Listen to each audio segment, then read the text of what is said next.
വായിലെ അസുഖങ്ങളിൽ സർവ്വസാധാരണമായി കാണുന്ന ഒരു അസുഖമാണ് മോണരോഗം എന്നുള്ളത്. പലപ്പോഴും പ്രാരംഭ ദിശയിൽ രോഗി ഈ അസുഖത്തിനെ പറ്റി അറിയുന്നില്ല.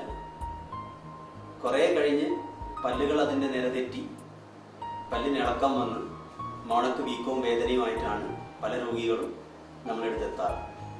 പക്ഷേ പ്രാരംഭ ദിശയിലെ ഈ അസുഖം മനസ്സിലാക്കാൻ രോഗികൾക്ക് ശ്രദ്ധിച്ചാൽ സാധിക്കും.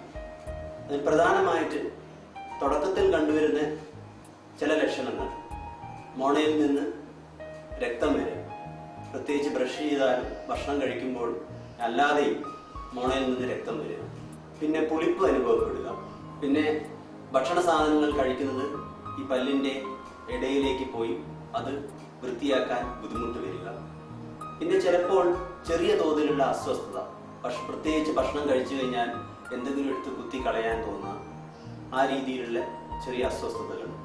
ഇങ്ങനെയുള്ള പല ലക്ഷണങ്ങളുമാണ് പ്രാരംഭത്തിൽ കാണുക. ഈ സമയത്ത് ഇത് ചികിത്സിക്കാതെ വരുമ്പോൾ ഇത് കൂടി പല്ലിൻ്റെ സപ്പോർട്ട് വല്ലാതെ ഈ അസുഖം ബാധിച്ച് ക്രമേണ പല്ലിനിളക്കം വരിക, പല്ല് നിലതെറ്റുക, ഇങ്ങനെയുള്ള കാര്യങ്ങളിലേക്ക് നീങ്ങും. പിന്നെ പലപ്പോഴും ചിലപ്പോൾ നമുക്ക് പല്ല് എടുത്ത് കളയേണ്ടതായിട്ടും വരും. അപ്പം ആദ്യത്തെ ലക്ഷണങ്ങൾ കണ്ടുവരുന്ന സമയത്ത് തന്നെ അതിന് ശരിയായ ചികിത്സ കൊടുക്കുകയാണെങ്കിൽ ഈ പല്ലുകളൊന്നും എടുക്കാതെ നമുക്ക് നിലനിർത്താൻ സാധിക്കും.